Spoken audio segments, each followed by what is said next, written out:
Now? Oh, we're going to acknowledge it now. Yeah. Really? You guys almost didn't invite him. Seriously. Boo, NFL, boo. Pick on the kid with the one hand. But it's just absolutely ridiculous. Because we knew how good he was. He was crucial in beating Auburn to win the national championship. Yep.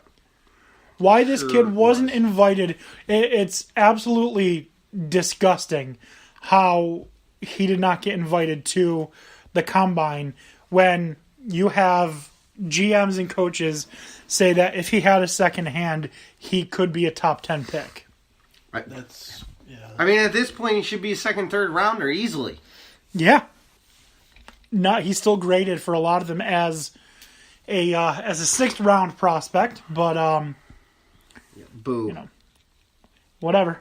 Boo. So I took quite a bit of stuff away. We have some winners, we have some losers.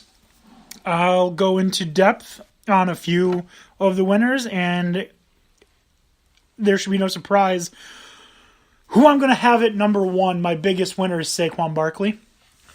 I mean, I can understand why you would, but I mean, all he did was just prove why he's been rated as high. I mean, it's hard for me to count a guy that's a winner when he was considered the best overall player available and easily a top 5 pick. It's hard for me to consider the guy who we knew going into the combine was going to be there to be a winner. If anything else, he highlighted his name again. The reason I think he's the winner, or he's a winner, not the winner, a winner, he ran a 4.440. He had a 41-inch vertical leap. Do you know how many times he benched 225 pounds? 29. 29 times.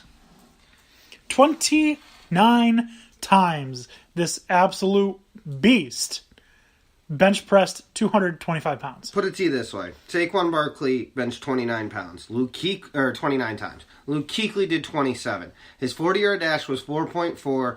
Ezekiel Elliott's was 4.47. His vertical jump was 41. Odell Beckham Jr.'s was 38.5.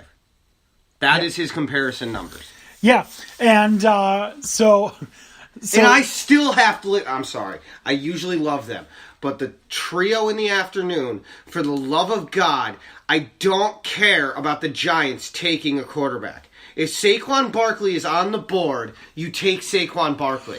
Oh, you're talking about Humpty Candy Rothenberg? Yes, I don't care. Stop having this argument. This comes around once in a lifetime. They're like, oh, well, they need to build for the future. Name the last good running back we've had. Go ahead. I'll wait. I'll wait. Good or great? Good. Above average. Above average? The last above average, I think, was Brandon Jacobs. I understand people disagree with that. The last great was Tiki. I understand that. But that's a long damn time is my point. It is a long time. Okay? You get Saquon Barkley. I understand he's not going to be able to be utilized to the extremely or the best of his ability. I get that. But you've shored him up for 3-4 years, okay? When you do that. And you have that guy there.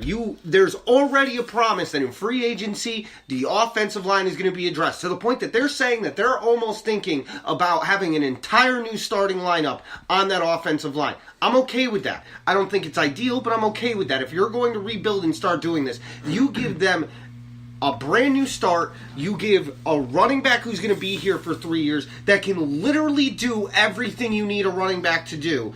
And I don't care.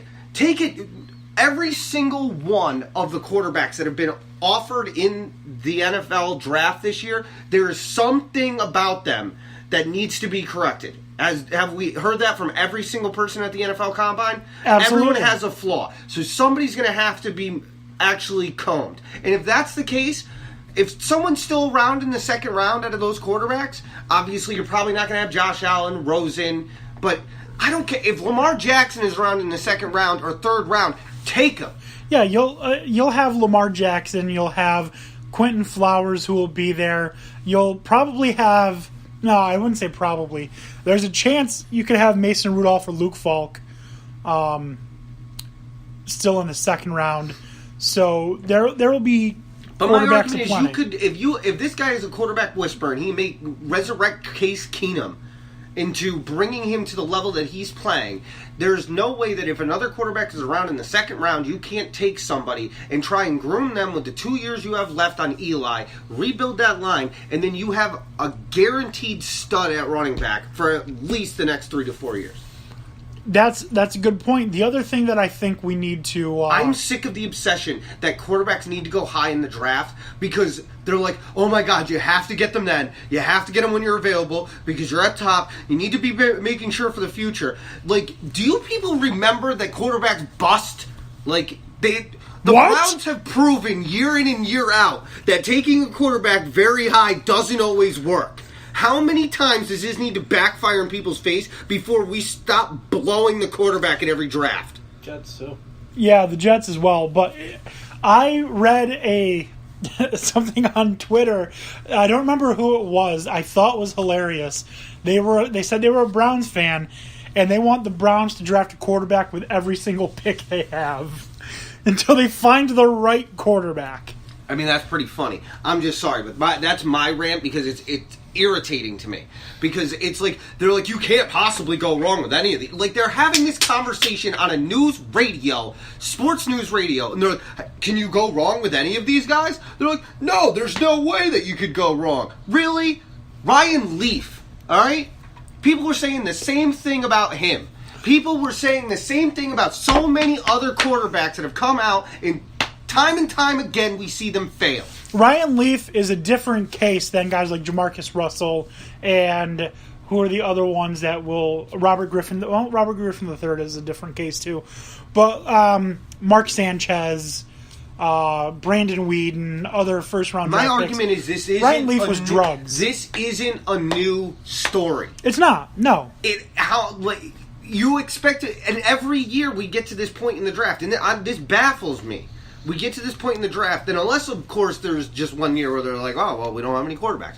But every year, there's somebody that overwhelmingly hypes certain quarterbacks, and you know what? They may not work out. We've seen them fail. It's Mel Kiper and Todd McShay. Well, stop it. Do you know who I think are the... No. Do you know who I think are the 3 best players that are in this draft? Oh, UAlbany Lacrosse is on the screen right now, 19 to... Ooh, Villanova goes down. Villanova down. How about that? But the 3 best players in this draft that, as a Cowboys fan, I want the Cowboys to get maybe 2 of them. I don't want the Cowboys to take Saquon Barkley because I'm content with Ezekiel. Oh, are you? Don't get me wrong. Oh, are you? Don't get me wrong. No I love Saquon Barkley. He's my boy. But I'm fine with Ezekiel Elliott. But number 2, in my opinion, is Bradley Chubb. I think Bradley Chubb is a monster. Number 3 is Minkah Fitzpatrick. Yeah. I think those are the 3 best players. I was actually going to say Minkah. That actually was going to be my 1, 2, 3. He's Not a Clue podcast said 2 words: Jamarcus Russell, bust central. Yeah, I know. This is what I'm saying. Like it's like watching the same movie, expecting the ending not to be the same. Speaking of movies, did you watch Get Out? I did. I actually. Yes, so good. Yeah. It won an award. I actually watched a lot of movies over the weekend. Okay, you want to hear what my weekend was? It was Get Out, Mudbound.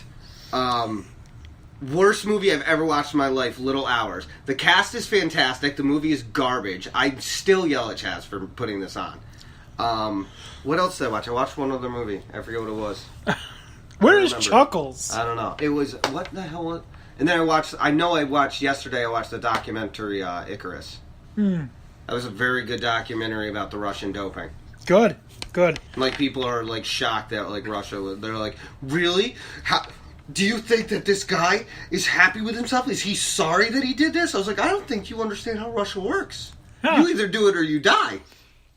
Yeah, for the most part. So, I don't think he really had a choice. Sorry or not, he was going to do it. For the most part, yeah. But that's a really good sports documentary, and I highly recommend it. I wish I could remember the other movie that I watched. If you think of it later, we'll... I do. Indian River, or Wind River. Okay. It was good. That was a good movie, too. Mudbound was pretty good. It's not for everybody. Nah, I just really liked Get Out. Get Out was fantastic. That was complete... Our guys from Not a Clue are saying, watch Attack of the Killer Donuts. Speaking of Oscar-worthy. take your word for it. I'll do that. You watch Little Hours and tell me how bad that movie was. I'm afraid of donuts. Let them come in. I'll eat them. It's got such a great cast. Aubrey Plaza, John C. Reilly. Don't tell me they have a great cast and it's say a John C. Reilly. comedic loaded cast. I'm telling you. It looks like it's going to be really good, and then you're just really angry that you watched that when it's all done. You're like, why did I do that? Who paid for this? I need to write a letter. That's a good point.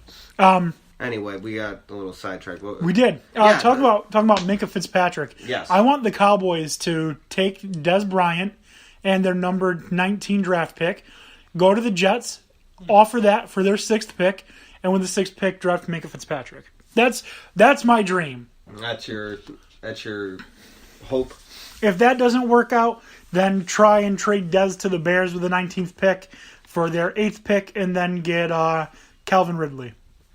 Those are the two things I'd like to see happen.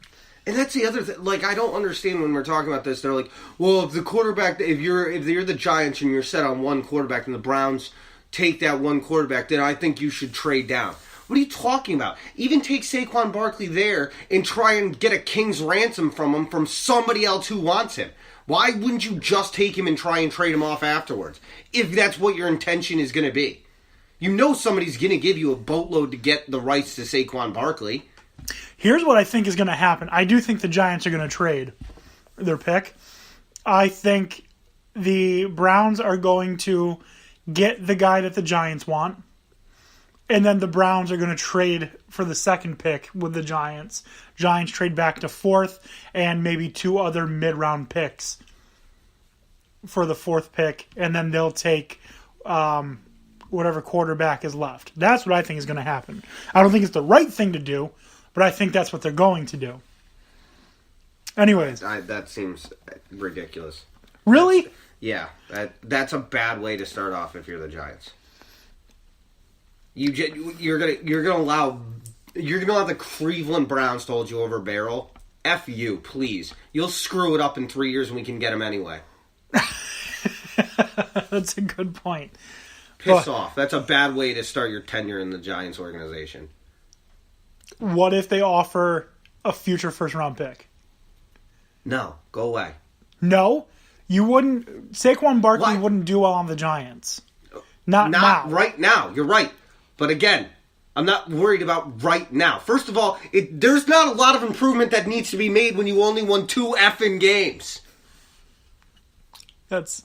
4 is double. Okay? That's what I'm getting at here. And that would be a really bad season. That's a good point. Have a good night, Not a Clue. Have a good night. Thanks for joining my rant. Anyways, let's move on to the next winner in the combine. Oh yeah, that's what we're talking about. Shaquem Griffin, linebacker, Obviously. Central Florida. He ran a 4.38 40, 20 reps, on the bench press, 225 pounds. I think we've discussed him a decent amount tonight already. I think so too. I mean, what didn't he do right? I don't know. A lot of greatness came from him this weekend. Set everything right. Oh, there's Lipscomb. Sure. Oh, there's Radford. Boom, game winner. Oh, he just flashed the TV. Woo! Why didn't they censor that? That's a fine. Yeah, that's a fine. Not a Clue said rant was amazing. So, Tony, you're a hit.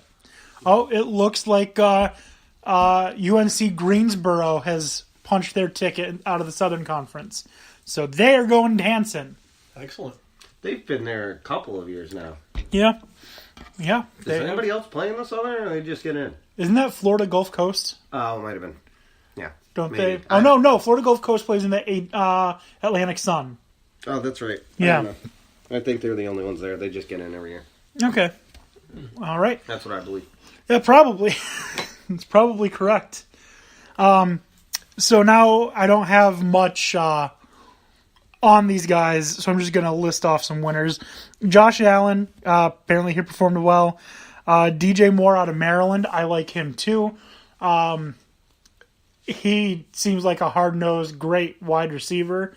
Pretty excited at watching him in the future. Unfortunately, I